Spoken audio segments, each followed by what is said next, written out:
Je vais vous raconter l'itinéraire d'un historien qui ne comprend pas ce qui lui arrive en fait.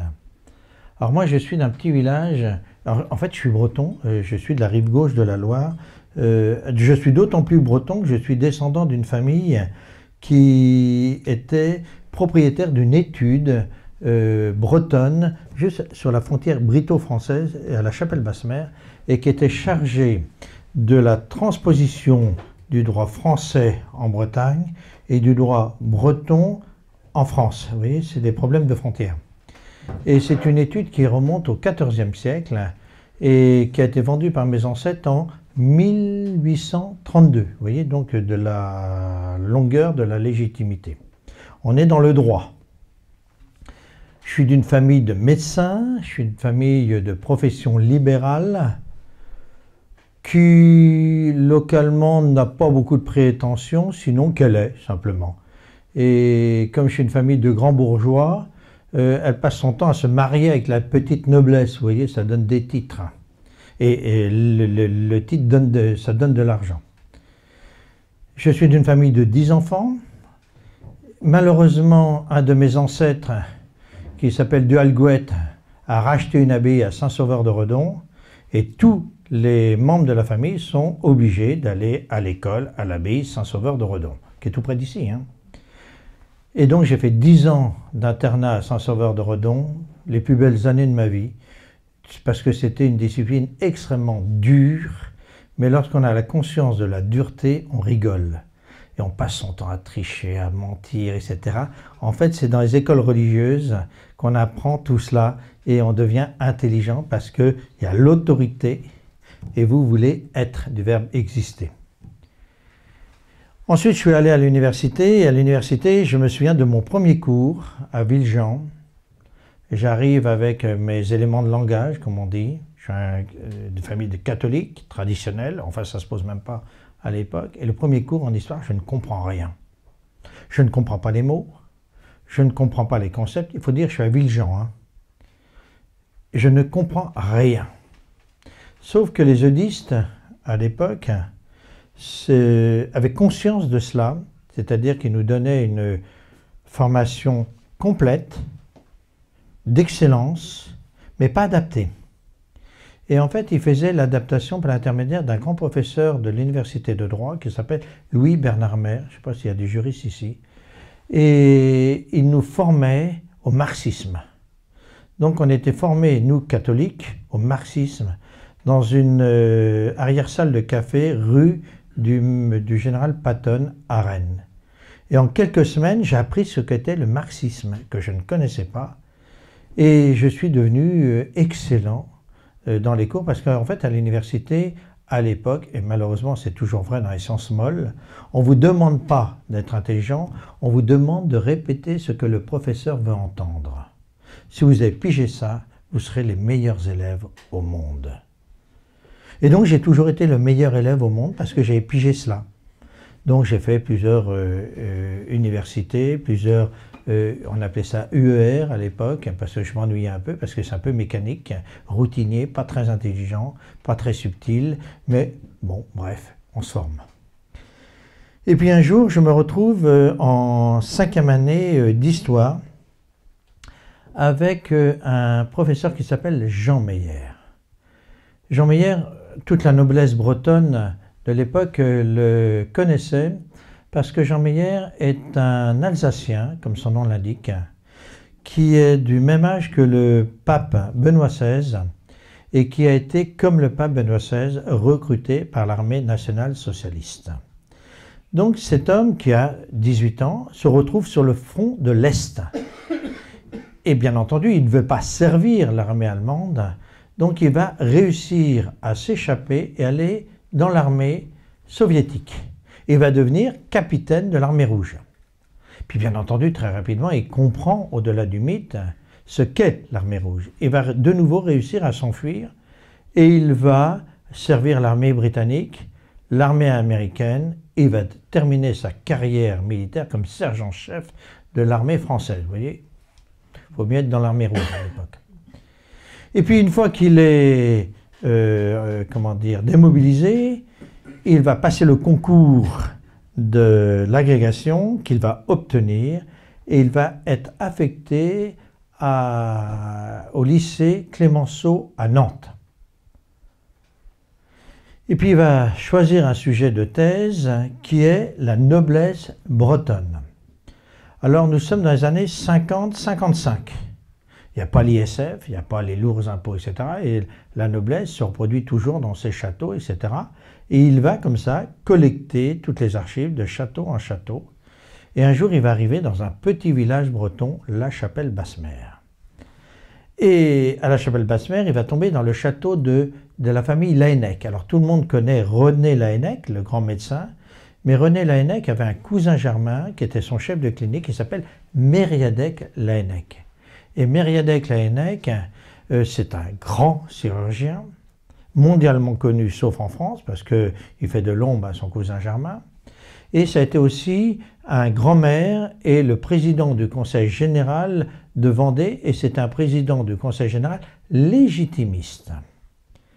Puis bien entendu, Jean Meyer, il parle à l'héritier, etc. Et il découvre des documents extraordinaires dans le château Laennec. Puis au hasard d'une conversation, il pose la question suivante au propriétaire du château. « Quelle est votre identité ?» Et là, il s'entend répondre « Je n'ai pas d'identité ». Et Jean Meyer, qui est un intellectuel, il ne comprend pas la réponse, qui est une non-réponse. Il dit « Attendez, nous sommes en terre bretonne, là, et vous dites que vous n'êtes pas breton. » Je ne suis pas breton. Mais aussi, on est en terre vendéenne. Oui, je ne veux pas entendre parler de la Vendée. Ces quelques phrases vont changer ma vie. Ça se passe en 55. En 78, il me repose les mêmes questions parce qu'il se rend compte que je suis du même village. Et il me dit, quelle est ton identité? Sauf que moi, j'ai une formation et je lui explique que c'est compliqué. Parce qu'un Français ne peut pas comprendre mon problème parce que je suis à la fois breton et vendéen. Et là, ça l'intéresse. Il me dit, pourquoi tu es breton? Historiquement, je suis breton, pour les raisons que je viens de vous dire, parce que la loi atlantique fait partie intégrante de la Bretagne. Il faut être énarque ou idéologue pour ne pas le savoir. Théoriquement, là, on devrait dire oui. Il n'y a pas de gens de l'Atlantique ici? Vous devriez dire oui, c'est vrai, vous avez raison, non? C'est bizarre. Et vendéen. Et là, je lui explique parce que la moitié de ma famille, elle est poitevine, parce que la moitié de ma famille est vendéenne, etc. Et il me raconte l'histoire Laennec. Pourquoi est-ce qu'il m'a répondu ça il y a 30 ans auparavant? Et je lui réponds, parce que vous êtes un étranger. Et on ne fait pas confiance à un étranger, et en plus, vous êtes français. Et là, il me pose la question, est-ce que tu ne voudrais pas travailler sur la Vendée? Et là, je lui dis non, pour deux raisons. La première, parce que je suis vendéen, et que j'ai appris que, ça va vous parler cela pour ceux qui sont de la rive gauche, lorsqu'on traverse la Loire, puisque j'allais à Abbaye-Saint-Sauveur-de-Redon, on a honte d'être vendéen, parce qu'on est culpabilisé. Ça a beaucoup changé depuis 30 ans, tout ça. Donc, quand moi, à l'abbaye Saint-Sauveur-de-Redon, j'arrivais en disant « Je suis vendéen », « Ah, t'es ventre à chou », etc. « T'as trahi la France, t'as trahi, etc. etc. » Ah. Donc, on a honte. Puis la deuxième chose, ce sont des histoires familiales. Ce sont des histoires qui nous sont propres et que personne ne peut comprendre à l'extérieur de la famille. Une de mes ancêtres, ça va vous situer, est les Merciers des Rochettes, qui sont les seigneurs des Lucs sur Boulogne. Vous savez, les 656 personnes qui ont été massacrées, une partie de ma famille a été massacrée aux Lucs. Et là, il comprend que je n'irai pas vers ce sujet. Je ne peux pas y aller à la fois intellectuellement et psychologiquement. Mais comme c'est un intellectuel, il a soif de réponses. Et il se dit, tiens, voilà vraiment l'homme qu'il me faut, parce qu'il existe, il a conscience des choses, mais il faut que je le fasse parler. Et il m'a eu d'une manière très simple. Comme j'étais en droit en même temps, il me dit, écoute, officiellement, Les universitaires expliquent qu'on ne peut pas faire de sujet à l'université sur la Vendée parce qu'il n'existe pas de documents sur la Vendée. Est-ce que tu pourrais m'aider au moins à répondre à cette question? Est-ce que oui ou non, il existe une documentation sérieuse sur la Vendée? Ça va vous sembler très curieux tout ça parce que maintenant on maîtrise tout. Mais en 1978, on ne maîtrisait rien. Quel était le discours sur la Vendée en 1978? Que ce soit de gauche ou de droite, que ce soit des républicains comme des monarchistes, la guerre de Vendée est une guerre civile atroce, mais avec des excès de chaque côté. C'était ça le discours, je parle aux plus anciens. Ça a beaucoup évolué depuis, hein, je répète. Et là, je dis, ok, très bien. Là, on ne me demande pas de parler de la nature des choses, mais de la problématique des choses. Bon, ok, pas de souci. C'est une question d'intelligence. J'y vais. Alors après, au niveau de la méthode ou du champ opérationnel, est-ce qu'on travaille l'intégralité de la Vendée militaire ou est-ce qu'on fait un carottage au sens scientifique du terme? Moi, je suis très jeune, je n'ai pas d'expérience, je n'ai pas la notion de la histoire du macro-espace, je ne suis pas très compétent, donc immédiatement, je dis, il faut faire un carottage. Il y a 770 communes, 10 000 km². Comment choisir la commune carottage? On réfléchit beaucoup, et là, il a le génie de la réponse. Il me dit, mais attends, on ne va pas se tracasser, on va choisir la commune où tu es né, La Chapelle-Basse-Mer. Quand on parle de la Vendée, immédiatement, tout le monde pense au département de la Vendée. En fait, les guerres de Vendée concernent très peu la Vendée. Les guerres de Vendée concernent un espace important. La Vendée, c'est un espace qui va de Pornic à Angers. Il faut regarder son public. D'Angers à Parthenay, de Parthenay au Sable d'Olonne. 10 000 km². En fait, ce sont 3 anciennes provinces, la Bretagne, le Poitou et le Maine. Donc, il n'y a pas d'identité commune, il n'y a pas d'histoire commune. Savez-vous depuis combien de temps les Bretons sont français? 1532. Qui dit 1532? Première réponse.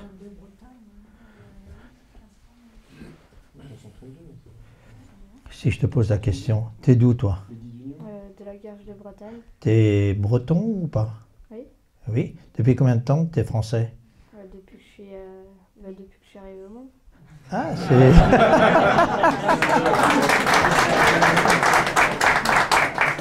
Bravo.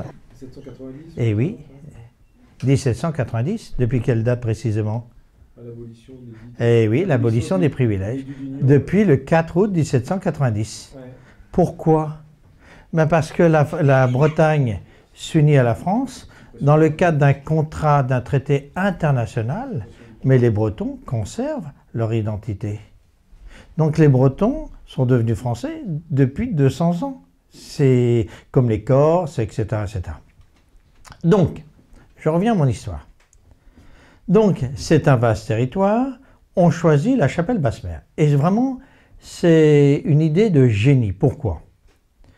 Parce que, comme je vous le disais tout à l'heure, ma famille est native de la Chapelle-Basse-Mer. Ça fait des centaines d'années qu'ils sont avocats, procureurs royaux, notaires, etc., etc. Donc, ma famille connaît tout le monde, mais tout le monde connaît ma famille. Si bien que, lorsque je commence à travailler sur le village, tout le monde se dit « Ah, le petit Séchère, il travaille sur le village. On est vachement content. Qu'est-ce qu'on peut faire pour t'aider? Est-ce que vous avez des archives? Ah, viens donc à la maison. » Donc quand je vais chez le paysan, c'est pas moi qui demande au paysan s'il a des archives. C'est le paysan qui me dit « Voilà mes archives. » Quand je vais voir le maire me dit « Viens baiser un coup dans la cave. » Vous savez ce que ça veut dire? on va baiser la fillette, et je te file les clés de la mairie, et la nuit, tu travailles dans les greniers. Tandis que si je n'avais pas été natif du village, que nini, jamais j'aurais pu faire ça. Quand je vais voir le curé, le curé me dit « Ah, tu viens dîner avec moi ?» Puis toute la nuit, je travaille avec lui. Il m'ouvre toutes ses archives. Vous voyez l'inversion des choses. Et je découvre 3 choses. Pour commencer, il y a une documentation sur place incroyable, inimaginable, qui n'est pas du tout connue de tout le monde. Chacun a gardé ses archives parce que ça lui appartient. La deuxième chose que je découvre, c'est qu'au-delà de la commune, il y a pléthore de documents dans la documentation, tant publique que religieuse. Publique, aux archives nationales, aux archives départementales, sauf qu'elle n'est pas classée. Elle n'est pas identifiée. Parce qu'on arrive avec des brouettes, on les balance, mais personne ne sait que Jean-Noël Jouy, par exemple, habite le village de Beauchêne. Ça ne parle pas à personne, personne n'a vu que c'était à Chapelle-Basse-Mer. Quand moi je vais aux archives, immédiatement, j'identifie les choses. Et puis au niveau international, parce que personne n'y avait pensé, il y a des tas d'archives au Vatican, mais il y a des tas d'archives aussi dans les communautés religieuses qui sont parties exilées en 1905, etc. Donc tout s'ouvre. La mémoire populaire est intacte.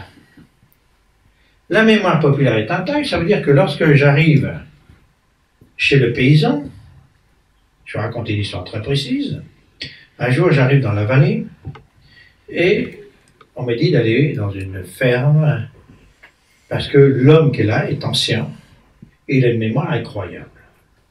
Donc j'arrive à sa porte, je frappe, le monsieur est assis dans sa cheminée, il y a encore le sol en terre battue, immédiatement quand il me voit, il m'identifie, « Ah bonjour, c'est là, pourquoi tu viens me voir ?»« Je viens vous voir parce que, paraît-il, vous êtes une mémoire. » Ah, il me dit, il n'y a pas de souci, assieds-toi, on est dans la cheminée, hein. Il y a un petit feu, lui il a sa chaise, et moi dans la chaise, on ne voit rien dans la maison. Puis il commence à me raconter ces histoires. Et à un moment donné, il éclate de rire en me disant, c'est comme ton ancêtre, en 1832, qui a été exécuté par ses propres troupes en étant maire.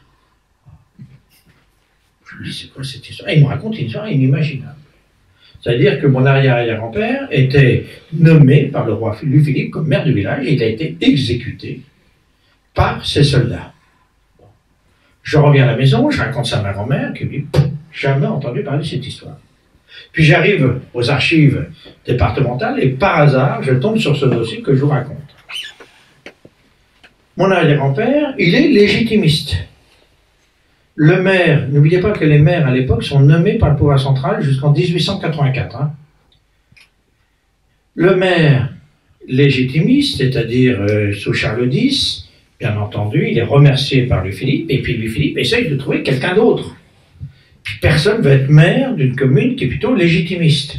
Mais le notaire, il a une charge, il est obligé d'obéir. Comme mon arrière-grand-père est notaire, on lui dit, bah, tu seras maire. Il n'est pas très content, mais il est maire. Quand la population apprend ça, ben, se soulève contre le maire. Puis le maire, évidemment, est terrorisé, donc il va envoyer son valet chercher les militaires au chef-lieu de canton. Donc les militaires arrivent, les gendarmes, puis mon arrière-grand-père se précipite en disant « Ouh, je suis là », puis il pense que c'est un vendeur, boum, il le tue. Tout le village a éclaté de rire, sauf nous. Et on l'a oublié. Vous voyez ? Donc la mémoire est extrêmement précise, c'est ça que je veux dire. Qu'est-ce qui a tué la mémoire d'ailleurs? Vous avez un ordre d'idée? Pourquoi est-ce qu'on n'a plus de mémoire dans nos villages, dans nos familles? Je vous pose la question. Quel est le grand criminel qui a tué la mémoire? La télévision, Internet. La télévision, Internet. Le chauffage. T'es venu à une de mes conférences, le chauffage central. Et je vous explique pourquoi. Moi, j'ai vécu dans une grande maison, il n'y avait pas de chauffage. J'ai vécu à l'abbaye Saint-Sauveur-de-Rozon, il n'y avait pas de chauffage. Bien. Donc, dès qu'il y avait un peu de feu, tout le monde se retrouvait autour du feu. Le feu, c'est quoi? C'est la cuisinière. Mais le jour où il y a le chauffage central, dans toutes les pièces, eh bien, c'est l'explosion du noyau familial qui va aller dans sa chambre, et puis après, c'est la télévision, etc. Mais la télévision, c'est là, ce n'est qu'une conséquence. C'est le chauffage central qui est le grand criminel, qui est le grand meurtrier de la mémoire populaire. Alors, une fois que je reconstitue les archives, la masse documentaire, une fois que j'ai fait toute mon enquête au niveau de la population, c'est un puzzle et je reconstitue l'histoire de la chapelle Basse-Mer. Et je me rends compte de deux choses. La chapelle Basse-Mer, c'est l'Iré. Vous savez, l'Iré, Bonbon l'Iré, tout ça. C'est des pays tranquilles qui se reproduisent au rythme des saisons, au rythme des crues de la Loire, etc. C'est pas des villages de violence, c'est des villages paisibles. Sauf que, dans le village de la chapelle Basse-Mer, je me rends compte qu'il y a un avant et un après. Et au cœur de ce avant et de ce après, dans la conscience collective, il y a deux dates, 10 et 17 mars 1794. Qu'est-ce que retient la mémoire populaire? Elle retient que le 10 et le 17 mars 1794 est arrivée l'armée française qui a massivement tué, et la population se rappelle principalement les femmes et les enfants. Et deuxièmement, elle a massivement détruit les maisons. On ne sait pas les quantités, on ne sait pas les nombres, mais on se souvient de cela. Bien, c'est un acte majeur. Puis tout le 19e siècle, tout le 20e siècle va se positionner par rapport à ces deux dates. Je vous ai dit tout à l'heure que le maire m'avait donné les clés de la mairie. Le seul élément de cahier des charges que j'avais, c'était d'éteindre les feux quand je partais.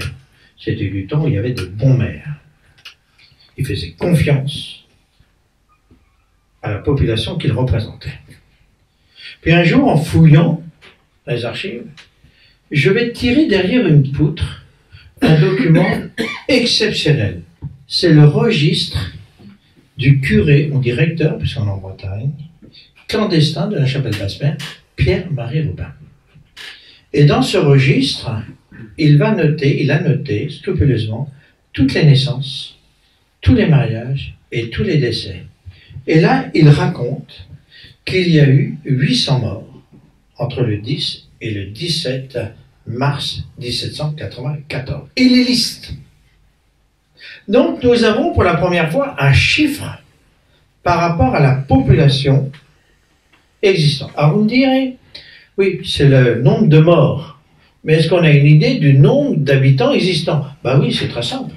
Il suffit de faire tout un calcul scientifique par rapport aux actes de baptême, parce qu'à l'époque, il dit acte de baptême, dit acte de naissance. Et donc, on a 800 morts sur une population de 3250 personnes. Je ne sais pas si on est compte de l'importance. Quand on fait de la recherche scientifique, on est toujours servi par le hasard avec un grand P. Quelques jours plus tard, le maire m'appelle en me disant « Mais écoute, Reynald, il faut que tu viennes samedi, on ira baiser la fillette dans la cave, comme d'habitude. » J'ai eu, hier, un fou qui est venu dans mon bureau, qui n'a même pas frappé la porte, qui me dit « Est-ce que vous connaissez Reynald Sécher ?» Et l'autre, il dit « Ben oui. » Presque malheureusement, je le connais, parce que sans arrêt, il me pose des questions. Ben, vous lui donnerez ce document-là. Ce document-là, c'est ça. Et quand il me donne, le maire, le document, c'est la liste de l'habitat existant à la chapelle Basse-Mer qui a été détruit lors du passage des colonnes infernales. Et on a une liste comme ça de 365 maisons. Sauf que ce monsieur, je ne sais pas qui il est, et je n'ai pas la référence du document. Donc, en tant que scientifique, je ne peux pas l'exploiter. Vous vous rendez compte? Le hasard fait bien les choses avec un grand P. Quelques jours plus tard, je vais à une réunion à Nantes et je vois ce vieux fou, comme il l'appelait, le maire, qu'en fait un grand médecin, le médecin général Carré, pour ceux qui l'ont connu, qui me dit « Vous êtes Reynald Sécher ?» Oui. « Est-ce que le maire vous a donné le document que je lui ai remis pour vous ?» Et je dis oui, très bien. Mais vous avez trouvé où ce document? 2R124 à Nantes aux archives. Ah ben ça y est. On a une référence.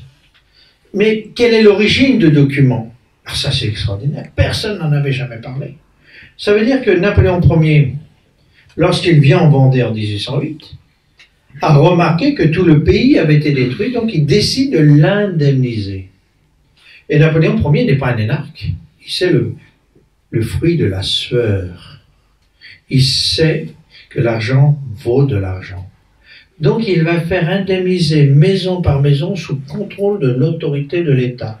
Et donc on a listé la valeur de l'habitat détruit maison par maison. On a de nouveau un chiffre, qui est un chiffre absolu. Mais nous n'avons pas le chiffre relatif, c'est-à-dire la liste de l'habitat détruit représente combien en termes de pourcentage par rapport à l'habitat existant. Voilà, c'est très simple, il y a le CALAS.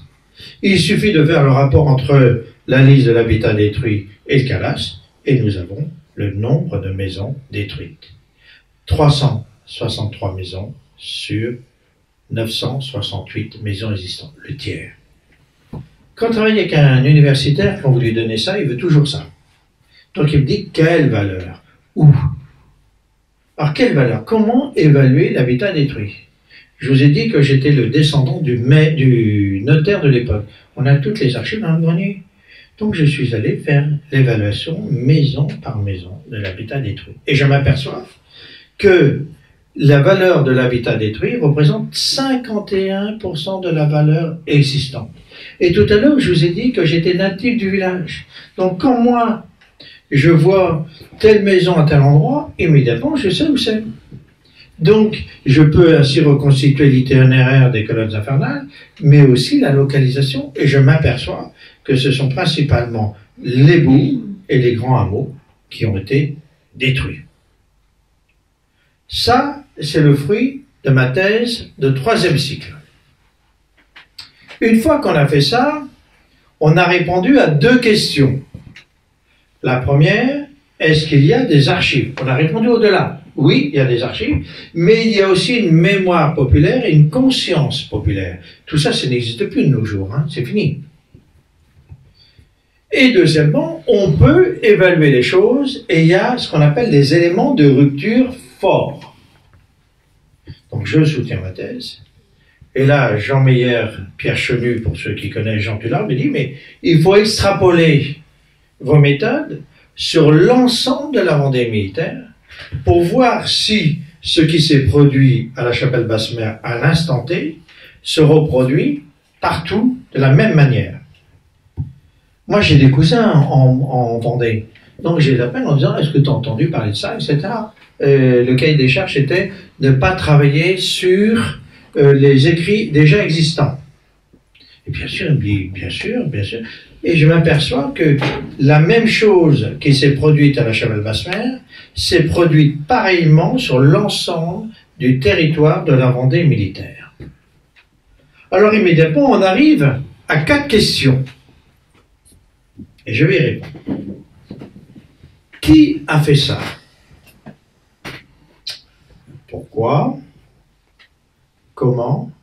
Quel bilan? Et c'est très simple, c'est mécanique. Qui a fait ça? L'armée française. C'est quelque chose d'inouï. Je ne sais pas si vous imaginez, c'est comme si l'armée française arrivait ici, dans le jardin, et vous tuez tous parce que vous êtes réunis. C'est quelque chose d'absolument anormal. Ça veut dire qu'il sort des normes.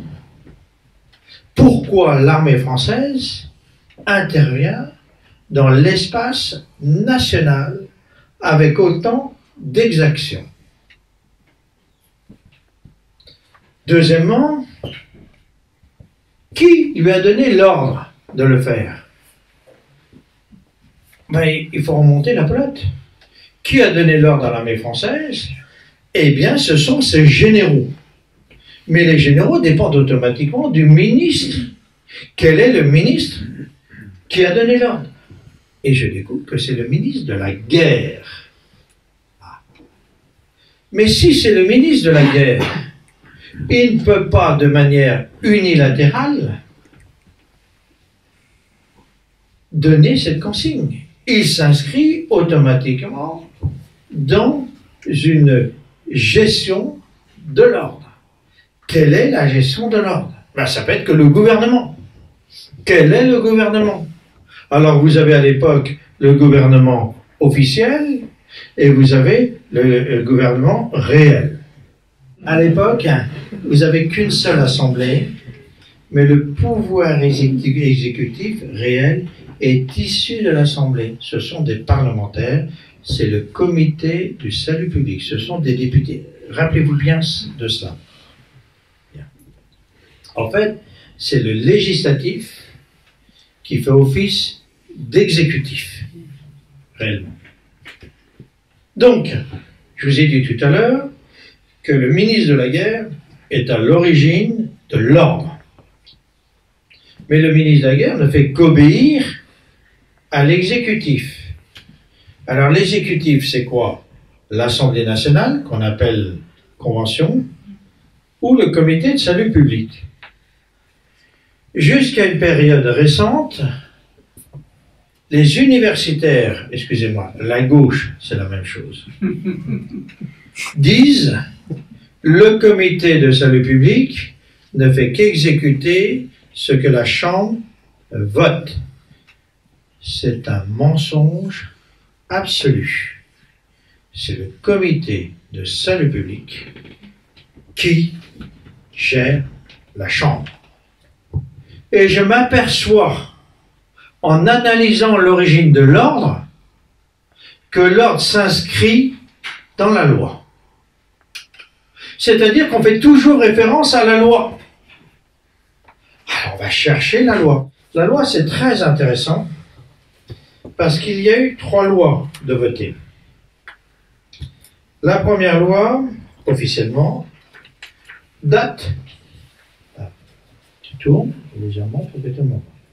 La première loi date du 1er août 1793. Vous avez une deuxième loi qui date du 1er octobre 1793 et vous avez une troisième loi qui date du 7 novembre 1793. La loi du 1er août 1793 dit 4 choses. Nous devons exterminer et anéantir la Vendée. Pour ce faire, on va utiliser 4 articles. Premièrement, nous allons, au niveau de la population, arracher les femmes, les enfants et les vieillards que nous allons déporter. Et on tue tout le reste. C'est-à-dire tous ceux qui n'ont pas été déportés sont à exterminer. La deuxième chose que l'on décide, c'est de nationaliser tous les biens de la Vendée et de tout détruire pour faire en sorte que les gens ne puissent plus se nourrir.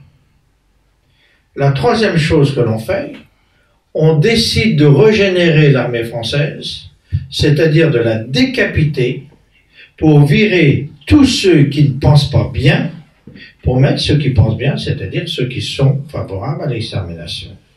Et quatrièmement, on fixe une échéance pour arriver au résultat. Deuxième loi, 1er octobre 1793, qui est un avenant de la loi du 1er août 1793, qui dit on n'arrache plus la population, femmes, enfants, vieillards pour les déporter, on extermine tout le monde. C'est tout. Et la troisième loi, on débaptise officiellement la Vendée pour l'appeler département vengé. Je vous ai listé les lois, je vous les ai lues. Alors qu'est-ce que ça signifie? Ça signifie 3 choses. La première chose, c'est qu'on a décidé d'exterminer et d'anéantir la Vendée. On ne sait pas comment faire, mais on sait ce qu'on doit faire. Et dans un premier temps, effectivement, on se dit, pour des raisons humanistes, on va séparer les femmes, les enfants et les vieillards du reste de la population. Puis on se dit, mais en fait, on constate que plus on tue les femmes, les enfants et les vieillards, ou plus on veut les arracher, plus la résistance est violente. Donc on se dit, allez, que nini, on arrête tout ça, on tue tout le monde. La deuxième chose, en termes de méthode, de moyens, quand on nationalise tous les biens et qu'on détruit tout, les gens vont crever de faim. Et il reste le problème de l'armée française. C'est-à-dire que l'armée française de 1793, c'est l'armée française de l'Ancien Régime. Est-ce que c'est bien de tuer un homme? C'est sûr? Bien. On va retenir cette réponse.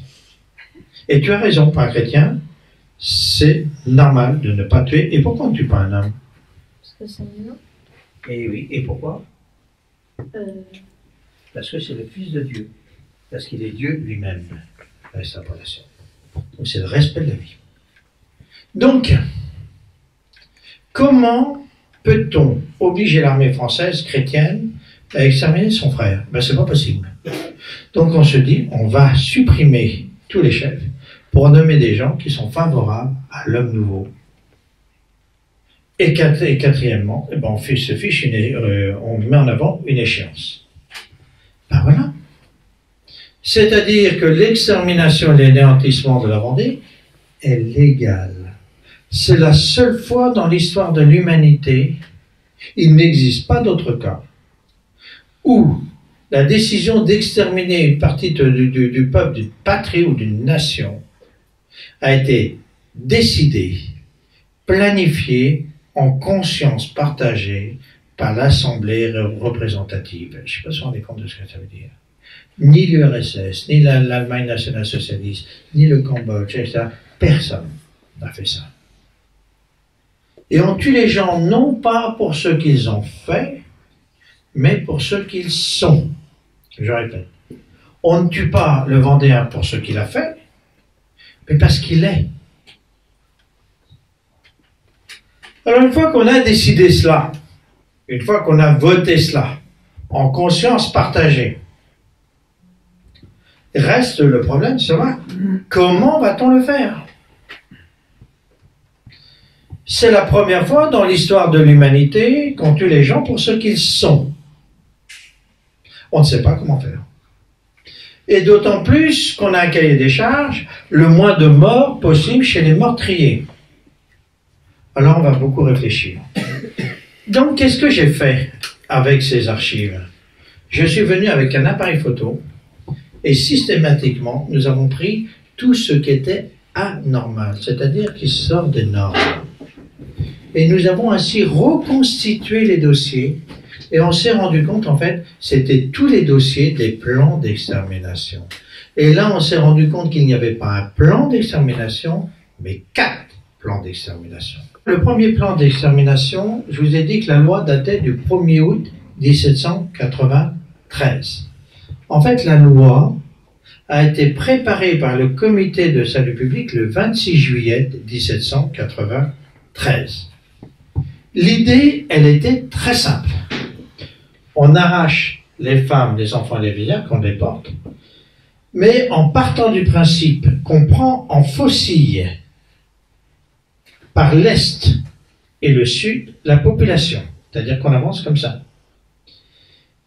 Partant du principe que le Nord, la Loire est infranchissable, vous savez, la Loire c'est un petit fleuve canalisé, mais il n'a été canalisé qu'en 1848. Mais avant, il était absolument infranchissable. Puis bien entendu, à l'ouest, vous avez l'océan Atlantique. Donc l'idée c'était, on tue et on noie. Ça demande des hommes et ça demande du temps. Bien. Une fois qu'on a fait cela,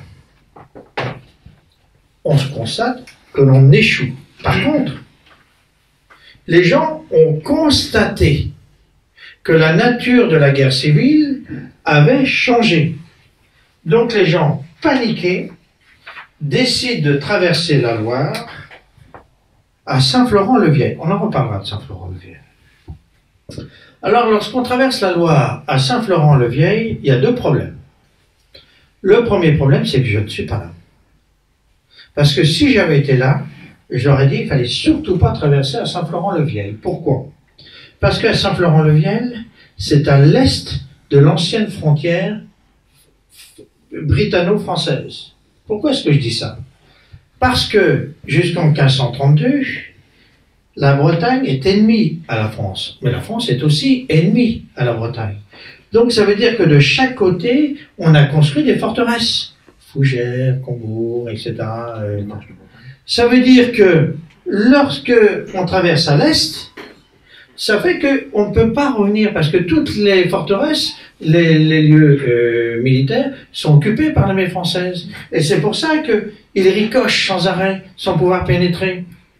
Et c'est pour ça qu'ils restent à l'extérieur de la Bretagne. Or, c'était la Bretagne qu'il fallait soulever. Et si j'avais été là, je l'aurais dit. Bon, 200 ans trop tôt. La deuxième chose, c'est comme ils vont là, mais sans conscience, ils se rendent compte qu'ils ne peuvent pas aller à l'ouest. Ils vont essayer d'aller vers le nord. Puis ça donne tout le désastre que vous connaissez. Puis à la fin, simplement, on va réussir à franchir cette frontière et ça va être le massacre de Savenay. Mais, ah non, je te rémunère, n'oublie pas. Mais, on a décidé, c'est fondamental, de créer un deuxième plan d'extermination qui concerne exclusivement les populations qui ont traversé la Loire. Ce plan date du 11 novembre 1793. Ce plan est très simple, retenez-le bien. On fait appel à l'armée de l'Est, qu'on va utiliser sous forme de plan masse, qui tombe sur les Vendéens et qui tue tout le monde. Ce qui donne le fameux rapport de Westermann, que je vais vous lire. Le général Westermann donc fait son rapport au comité de salut public. Il n'y a plus de Vendée, elle est morte sous notre sabre libre avec ses femmes et ses enfants. J'expliquerai ça plus tard. Je viens de l'enterrer dans les bois de Savenay suivant les ordres que vous m'avez donnés. Tous les mots sont importants. J'ai écrasé les enfants sous les pieds des chevaux, massacré les femmes qui, au moins pour celles-ci, n'enfanteront plus de brigands. Je n'ai pas un prisonnier à me reprocher. Troisième plan. Les deux plans premiers sont dus au comité de salut public. Le troisième plan est dû à un militaire. Ce militaire, c'est Turreau. Turreau, c'est un militaire d'Ancien Régime. C'est un militaire, contrairement à ce qu'on dit, de valeur. C'est un militaire de conscience, même si sa conscience est hostile à la Vendée, et c'est un homme de devoir. J'ai retrouvé son acte de nomination dans les petits bouts de papier. Il date du 27 novembre 1793, signé par Barrère, Billaud-Varenne, Carnot et Robespierre. Il est nommé donc fin novembre. Il prend son commandement, effectivement, fin décembre. Qu'est-ce qu'il a fait entre le fin novembre et le fin décembre? Eh bien, il a fait une chose très simple. Il est allé à Paris. Et il est allé voir les membres du comité de salut public en leur disant « Qu'est-ce qu'il faut que je fasse ?» On leur dit « Tu oublies que tu es un officier d'Ancien Régime. Ta mission, c'est de tuer, de tuer, de tuer. Brûler, brûler, brûler. » Comme je vous ai dit tout à l'heure, c'est un stratège. Il va se précipiter en Vendée et il va constater trois choses. Pour commencer, il y a une population importante, 815 000 habitants. La population française à l'époque, c'est de combien à peu près? 22, 25. 22, 25 millions. Plus. Plus 28 millions. C'est 28 millions. Donc c'est une part importante, la Vendée. Population nombreuse. Le grand problème, population de fanatiques pour lui, et un pays de bocage. Donc on ne peut pas utiliser l'armée sous forme traditionnelle. Donc il faut avoir de l'intelligence, d'adaptation. Donc il va parcourir comme ça le pays, et ce qui va donner son plan d'extermination. Alors je vais vous lire son plan d'extermination. Il écrit, en date du 24 janvier 1794, sa lettre est une lettre extrêmement précise. Cette lettre est envoyé aux membres du comité de salut public, c'est-à-dire au pouvoir exécutif. Et il dit ceci: citoyens représentants, j'ai commencé l'exécution du plan que j'avais conçu de traverser la Vendée avec mes colonnes infernales. Si mes intentions sont bien secondées, il n'existera plus dans la Vendée, c'est dur de devenir vieux, toi, sous 15 jours, ni maison, ni subsistance, ni habitants. Qu'est-ce que dit Turreau? Il dit ceci: jusqu'à présent, le comité de salut public a utilisé l'armée sous forme de plan masse. Massif, on tombe. Je remets en question ce plan pour utiliser des colonnes mobiles. Bien. Mais Turreau, c'est un militaire révolutionnaire. Il sait parfaitement que s'il n'a pas l'aval, c'est-à-dire l'accord du comité de salut public, et s'il échoue, il est mort. Donc il lui faut absolument, coûte que coûte, avoir la réponse du comité de salut public. La réponse va venir le 6 février 1794 par le biais d'un des membres du comité de salut public, Lazare Carnot. Il lui dit ceci: tu te plains, citoyen général, de ne pas avoir reçu du comité une approbation formelle à tes mesures. Elles lui paraissent bonnes et tes intentions pures. Ça veut dire quoi? Merci. Ça veut dire, nous sommes d'accord avec ta remise en question du plan masse pour l'utilisation des colonnes mobiles. Ça y est. D'autant plus que ton intention, c'est bien d'exterminer la population, nous sommes d'accord avec ça. Ben voilà. Ben ça donne naissance aux colonnes infernales, etc. Et quatrième plan, le 13 mai 1794, on constate que le plan Turreau n'a pas fonctionné et on va décider au niveau du comité de salut public de créer un nouveau plan qui va être un plan mixte, basé à la fois sur les colonnes infernales, mais qui vont partir de camps retranchés, le tout s'arrêtant le 2 décembre 1794. Alors, quelle méthode? Une fois qu'on a établi la planification, quelle méthode? C'est-à-dire comment tuer un maximum de gens en un minimum de temps au moindre coût. Il y a eu deux grandes phases. La première phase, qui commence très tôt, et qui va s'achever vers le mois de novembre. On décide de mettre la science au service du meurtre de masse. Et on va retenir trois grands moyens. Le premier moyen, ça va être le gaz. On a décidé de gazer la population. C'est la première fois dans l'histoire de l'humanité que l'on pense à cela. Le gars qui a pensé à ça s'appelle Fourcroy, c'est un chimiste, il est député de Paris. La ville de Paris l'honore toujours, c'est le fondateur du gaz, pour l'extermination. Il a sa statue au sein de l'hôtel de ville de Paris. Si vous allez à l'hôtel de Paris, faites le tour et vous verrez sa statue érigée sur l'hôtel de ville. Et donc on va faire des opérations, des essais. Il y a même des chimistes, je pense à Proust, la ville d'Angers l'honore toujours, en lui ayant donné un nom de rue, en ayant conservé sa maison, qui fait des essais sur des boutons au pont de C. On n'a pas trouvé la solution finale à l'époque. Deuxième solution, la mine antipersonnelle, ça peut choquer. On décide de miner le territoire de la Vendée. Le problème, c'est que, et le même d'ailleurs aujourd'hui, on n'a pas trouvé la mine intelligente, celle qui va exploser sous le mauvais. C'est bizarre, hein? Et on va donc arrêter. Et la troisième solution, ça va être l'empoisonnement à grande échelle, à partir de l'arsenic, etc.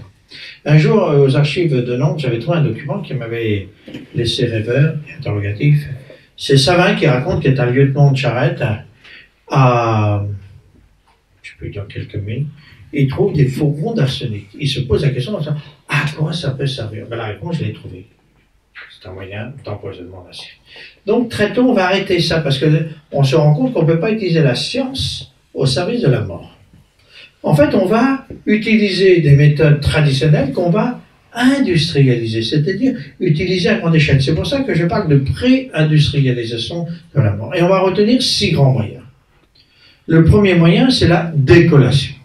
Alors, dès qu'on parle de décollation, à l'époque, vous parlez guillotine. Non, pas du tout. Il n'y a pas que ça. Vous avez aussi le sabre, vous savez, Daesh, c'est ça, hein? Vous avez aussi, c'est la grande période des charcutiers bouchers. On en voit comme ça, qui vont couper les têtes comme ça avec des couteaux, etc. Deuxième moyen, que la fusillade, c'est ça. Troisième moyen, on met les gens en file indienne à coups de crosse, à coups de baïonnette, à coups de bâton, etc. On fait éclater les crânes. Quatrième moyen, c'est le feu. On met les gens dans des lieux, c'est par exemple les Luxe au Boulogne. On concentre les gens dans les lieux, puis on met le feu.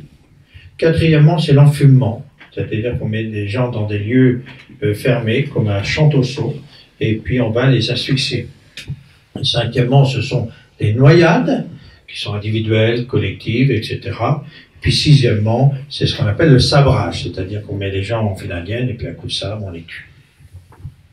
Alors très rapidement, on va se rendre compte que ça pose 2 problèmes. Le premier problème, c'est le temps. Deuxième problème, le coût.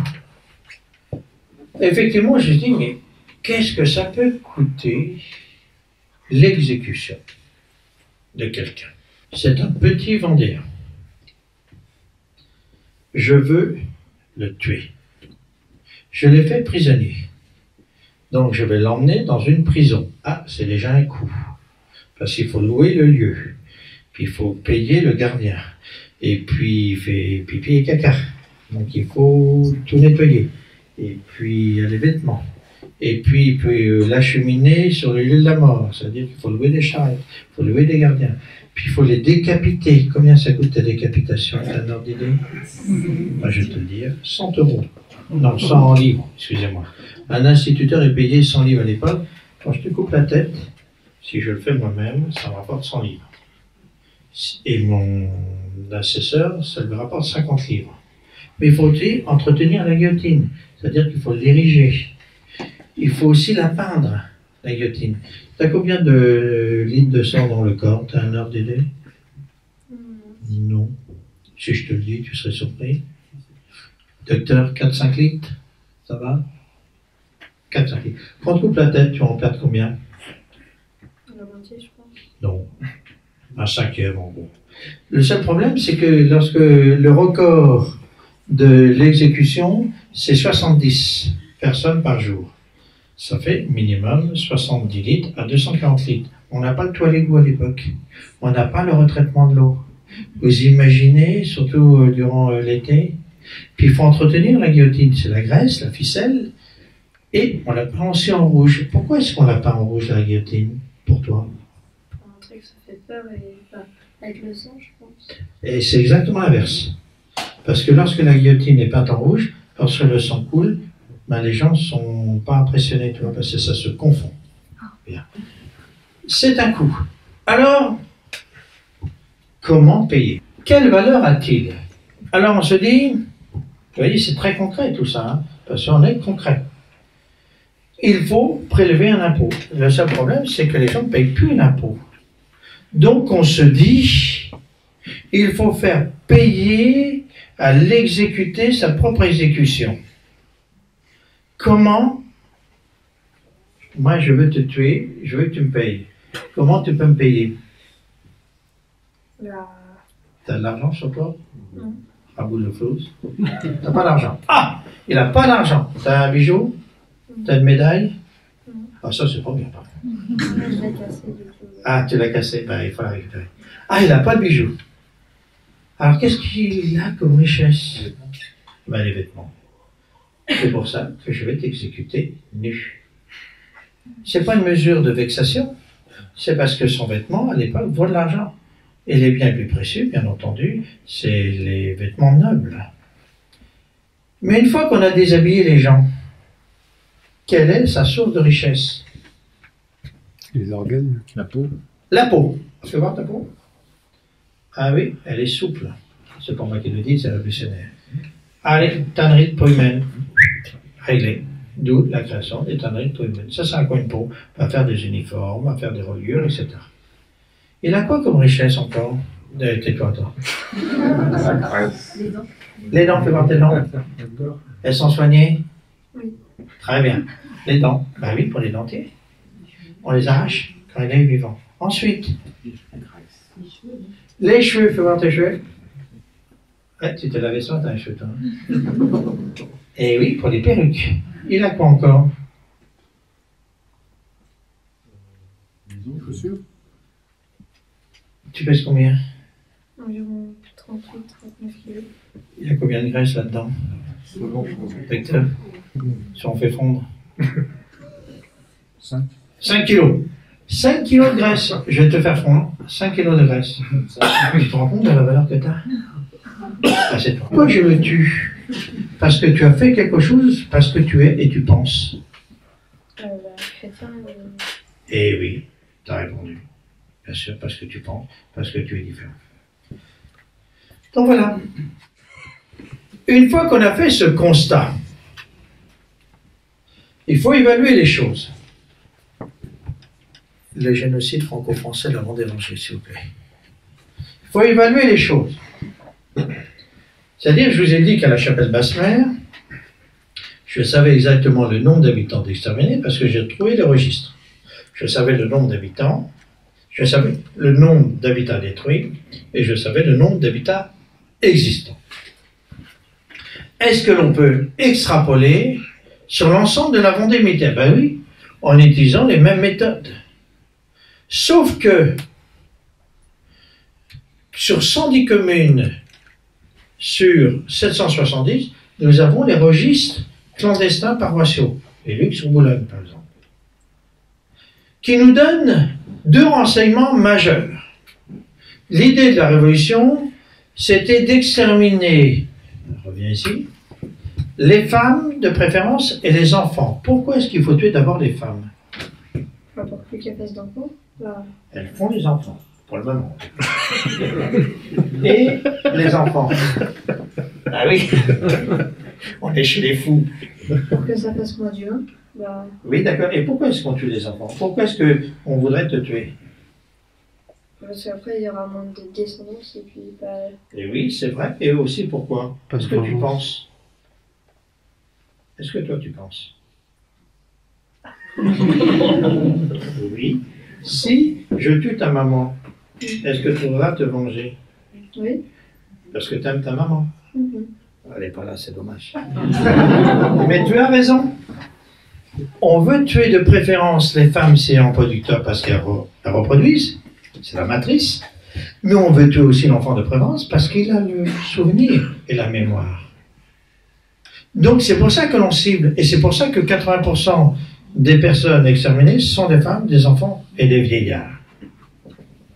Alors quel est le bilan? On a les bilans commune par commune, département par département. C'est très intéressant d'établir les bilans. Vous voyez que tout ça, c'est extrêmement précis. Alors, contrairement à ce que l'on pourrait imaginer, ce n'est pas du tout le département de la Vendée qui est le plus touché. Minimum, sur 815 000 habitants, 117 000 personnes ont disparu. Je dis bien minimum, parce que ça peut être la double. À l'heure actuelle, en l'état de la science, on ne peut pas aller au-delà. Hein. Mais peut-être que demain, on pourra aller plus loin grâce à la généalogie. Le département le plus touché, en absolu, c'est le Maine-et-Loire, 44 000 habitants au moins. Ensuite, la Vendée, 30 000, 31 000. La Loire-Inférieure, 27 000. Les Deux-Sèvres, 16 000. Le Maine-et-Loire perd 20% de sa population. Je ne sais pas si vous vous rendez compte, c'est colossal. Les Deux-Sèvres, 16. La Loire-Inférieure, 13. Et le département de la Vendée, 11 simplement. Vous voyez ? Alors, il n'y a que la Vendée Nord qui a été touchée. Au niveau de l'habitat, là, c'est pareil. Au niveau de l'habitat, nous avons bien les deux chiffres, avec comment dire, une certaine relativité, parce que malheureusement, on n'a pas tout l'habitat détruit, parce qu'on n'a pas l'habitat du Maine-et-Loire. Proportionnellement, ce sont les Deux-Sèvres qui sont le plus dévastés, 35% de l'habitat, la Vendée, 10-18%, la Loire inférieure, 16%. Voilà. La question que je me pose est la suivante. Comment cela se fait-il que devant un fait objectif de cette nature, 200 ans plus tard, les choses sont inversées? Tout à l'heure, en introduction, je vous ai expliqué que moi, qui suis de la rive gauche de la Loire, quand je traverse la Loire pour aller dans mon collège Saint-Sauveur-d'Oredon, j'ai honte parce que je suis brito-vendéen. Pourquoi, lorsque mon prof de thèse me dit « tu vas travailler sur ce sujet », je dis non. Philippe de Villiers explique très bien ça, la honte d'être vendéen. Tout ça a changé maintenant. Maintenant, c'est l'inverse. Je suis vendéen. Ah, t'es vendéen, bravo. À l'époque, c'est exactement l'inverse. Pourquoi? Parce que on a fait croire que les Vendéens étaient des traîtres, qui étaient des partisans de la noblesse, d'anciens régimes, des obscurantistes contre le progrès, etc. Exactement l'inverse. Bien. Pourquoi est-ce que, 200 ans plus tard, le noir est devenu blanc et le blanc est devenu noir? La question que je me pose en tant que scientifique est la suivante. Est-ce que c'est une évolution naturelle de l'histoire? Ah oui, le blanchiment de l'histoire. Ou est-ce qu'il y a une mécanique de l'histoire? Ça veut dire, est-ce que les choses ont été travaillées pour l'inversion? Moi, je suis un scientifique, je n'ai pas de préjugés là-dessus. Je ne fais que constater les choses. Donc, je suis obligé de repartir en termes de méthodologie du présent pour remonter vers le passé. Je constate que le tableau tel que je l'ai dressé, c'est le tableau actuel. Je constate aussi, en tirant le fil d'Ariane, que des hommes politiques, je pense à Clémenceau, je pense à Jaurès, etc., ont participé, ont élaboré ce discours. Je sais aussi que les historiens officiels, je pense aux titulaires de la Révolution française, de la chaire de la Révolution française, qui a été créée en 1889, qui est toujours aux mains des communistes, membres des partis communistes, y compris à l'heure actuelle, ont diffusé ce discours. Et je sais aussi, en remontant, que le père de ce discours, c'est Michelet. Et je sais aussi que Michelet était payé par le roi Louis-Philippe pour cela. Alors, est-ce qu'on peut aller plutôt, est-ce qu'on peut tirer plus loin le fil d'Ariane? En lisant un historien que je vous conseille de lire, qui s'appelle Hippolyte Taine, qui a écrit en 1884 sur la Révolution française, il dit ceci. Les témoins oculaires morts, on peut manipuler l'histoire comme on veut. Les témoins oculaires morts, grosso modo, c'est 1830. Quel est le discours avant 1830? Et je m'aperçois que le discours, il est extrêmement ambigu. Et que petit à petit, l'iconographie officielle va s'imposer. Alors la question, est-ce qu'il y a un acte fondateur de l'inversion de la mémoire? Et là, je vais vous raconter une histoire absolument atroce. Tout à l'heure, je vous ai dit que les Vendéens fracassés traversent la Loire le 17 et 18 octobre 1793.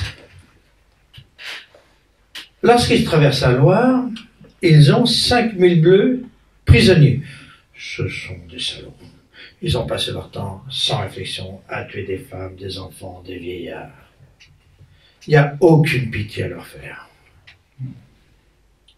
Sauf que, ils sont prisonniers.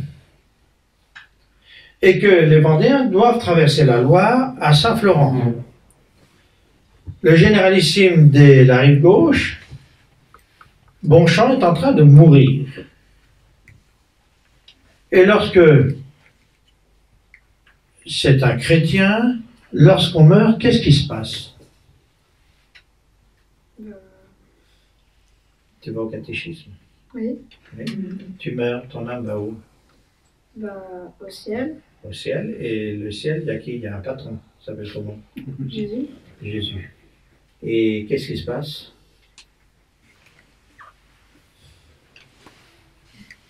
T'es blanc, t'es propre, tu vas où? Je pense que je vais aller au purgatoire pour... Non, mais...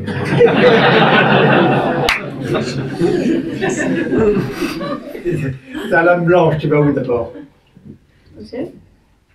Tu vas au ciel, oui, d'accord, mais tu vas au paradis, toi. Oui. T'as un sang. Mm. Hein? Et puis si tu as commis quelques péchés, tu iras au purgatoire. Oui. Et puis si tu as commis beaucoup de péchés, tu iras où? En enfer. En enfer. Eh bien, Bonchamp se dit... C'est bien, Mélène. Bien. Donc, Bonchamp est un chrétien. Il est, retenez bien, il est le chef, donc il est responsable de ce qu'il fait, de ce qu'il fait faire ou de ce qu'il laisse faire. C'est l'antithèse de Cresson. Donc, les gens se disent, on va tuer les prisonniers parce que ce sont des salauds. Et lui est en train d'agoniser, il va mourir, donc il va voir le patron. Et là il dit, c'est pas possible. Je ne peux pas ordonner ça, donc il ne le fera pas. Je ne peux pas commander cela, et je ne peux pas laisser faire ça, parce que je suis responsable, donc coupable, et si je fais faire ça, les hommes qui le font sont responsables et coupables. Donc il va faire deux choses. Grâce aux prisonniers, c'est le monument de Bonchamp à Saint-Florent, et liberté. Comme c'est le chef et le patron, ils vont obéir ces soldats. Ils vont libérer les soldats républicains et ils vont les laisser sur la rive gauche. Et ils vont partir, les Blancs. Lorsque la colonne Westermann arrive, elle découvre ces 5000 bleus. Elle est évidemment stupéfaite et s'engage le débat suivant. Qu'est-ce que vous faites là? Oh là là, les Blancs sont vachement sympas. Ils nous ont libérés. Attendez, il y a un souci. Parce que nous, on a l'ordre de les exterminer. Comme c'est un ordre, ils doivent obéissance. Qu'est-ce qu'ils font? Ben, ils prennent leur téléphone portable et ils appellent qui? Robespierre. Est-ce que c'est possible ce que je viens de dire? Non, parce qu'ils n'avaient pas de téléphone. Voilà. Donc le téléphone à l'époque, c'était quoi? Les pigeons. Ah non, pas encore, non. C'est la guerre 14. C'était quoi à l'époque? Les messagers, Les messagers, ils sont comment? à pied. À pied, oui, et autrement, pour aller plus vite? À cheval. À cheval. Donc ils envoient leur téléphone à cheval, 3 jours pour aller à Paris, 3 jours pour revenir, c'est ça. Et lorsque ils rencontrent Robespierre, Robespierre dit, attendez, c'est pas possible ça. Ce n'est pas possible. Parce que si on sait la vérité, on ne peut plus les exterminer. Donc Robespierre impose 2 choses. Il renvoie l'estafette en disant aux soldats, vous n'allez pas dire que vous avez été libérés par les Blancs, vous allez dire que vous avez été libérés par les Bleus et que les Blancs vous ont maltraité. Et la deuxième chose, vous allez faire prisonnier et exterminer tous les témoins oculaires et vous allez prendre tous les gens qui ont sauvé ces Bleus et vous allez les exterminer. Si vous allez à Saint-Florent, vous avez encore, tout est intact là-bas. Vous avez bien entendu l'abbatiale, vous avez le monument, vous avez ce vitrail au Marilyn, qui est très intéressant, parce que c'est un vitrail 19e. Il est passionnant à la lecture, parce qu'ils ont la mémoire à l'époque. Vous voyez une colonne avec des enfants, des femmes principalement, qui vont être emmenés dans le camp de concentration et d'extermination du Marilyn. C'est un camp de concentration et d'extermination, et il est intact. Et pendant des jours et des jours, on va massacrer des gens parce qu'ils avaient libéré les Bleus.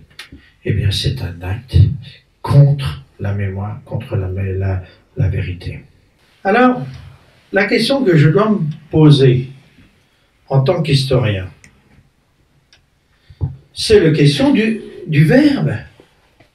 Comment peut-on appeler, classer, dénommer ce meurtre de masse, non pas pour ce qu'ils avaient fait, mais pour ce qu'ils étaient, Et comment peut-on qualifier le crime contre la mémoire qui se traduit par une inversion? Moi, je suis juriste de formation, de Sciences Po. Bien entendu, la première chose que je fais, c'est de chercher à l'époque, c'est dans le langage commun, il y a un mot. Je ne trouve pas le mot. Donc j'essaye de comprendre si au 19e siècle, si au 20e siècle, il y a des gens qui ont réfléchi sur la terminologie de ce meurtre de masse.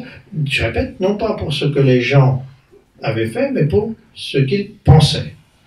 Puis je tombe bien entendu sur les massacres des Arméniens. Et je découvre une histoire qui est la suivante, c'est que le consul américain Davis constate bien qu'il y a un meurtre de masse programmé par le gouvernement turc, et lui il cherche un mot, il ne trouve pas le mot.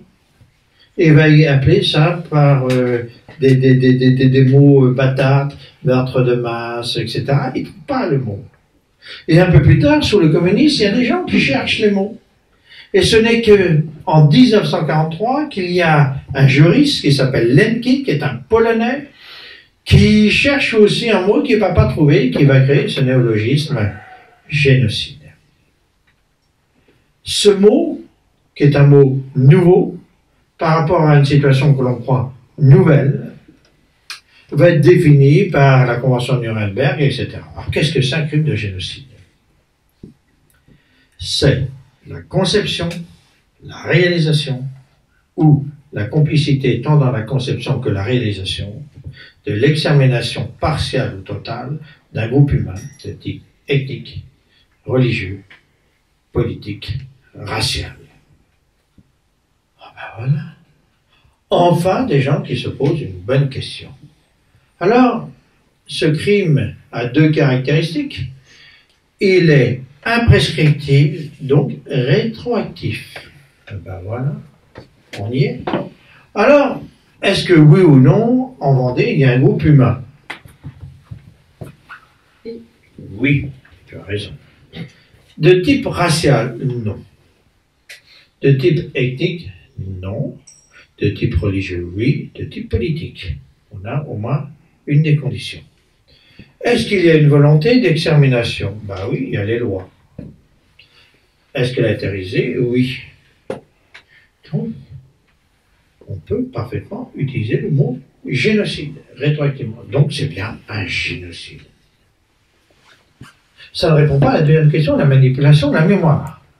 Alors le hasard va faire que je vais découvrir un livre extraordinaire, le livre de Babeuf, Le populicide. De Babeuf. Ce qui est très intéressant, vous voyez, là, je n'ai pas du tout prévu de prendre mon temps, mais je prends mon temps. Ce qui est très intéressant lorsque on se pose ce genre de questions, c'est de voir si on réfléchit là-dessus. Et je me suis rendu compte qu'il y avait un philosophe,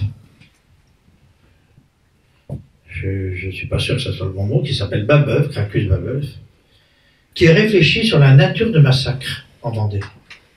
Il va réfléchir, il va le dénoncer au nom des droits de l'homme. Et il va écrire un livre qui a été interdit d'être en France, que j'ai retrouvé, que j'ai publié, du système de dépopulation vendée.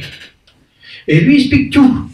Et il parle même d'ailleurs des petits bouts de papier que j'ai mentionnés. Bien. Donc il y a bien conscience à l'époque de la spécificité du crime commis. Et il y a un certain nombre de généraux, y compris d'ailleurs Bonaparte, qui dénoncent le crime de masse parce que les gens sont du verbe être. Bien. Donc c'est bien un génocide. Tout récemment, il y a 4 ans, je rencontre un haut fonctionnaire français qui est spécialiste de ces notions, qui travaille auprès des tribunaux internationaux, qui s'appelle Jacques Villemain. Et Jacques Villemain va réfléchir sur cette notion, et il vient de publier un livre que vous vendez à Chérif, Vendée 1793-1794, crime de guerre, crime contre l'humanité, génocide. Lui, en tant que juriste, haut fonctionnaire, spécialiste en la matière, répond bien à la question. Oui, c'est un génocide. Bien. Il reste le problème de la mémoire. Comment peut-on qualifier le problème de la mémoire? Voilà, le livre de Gracchus Babeuf. C'est extraordinaire ce livre. À l'heure actuelle, on a recensé 11 livres originaux de Gracchus Babeuf. Tout le reste a été détruit parce que la France ne voulait pas laisser de traces. Comment qualifier le meurtre de la mémoire? Alors là aussi, je fais comme Babeuf, je fais comme Davis, etc. Je cherche un mot. Je n'en trouve pas. Donc, si je n'en trouve pas, ben, je dois en inventer un. Donc, j'invente le mot mémoricide.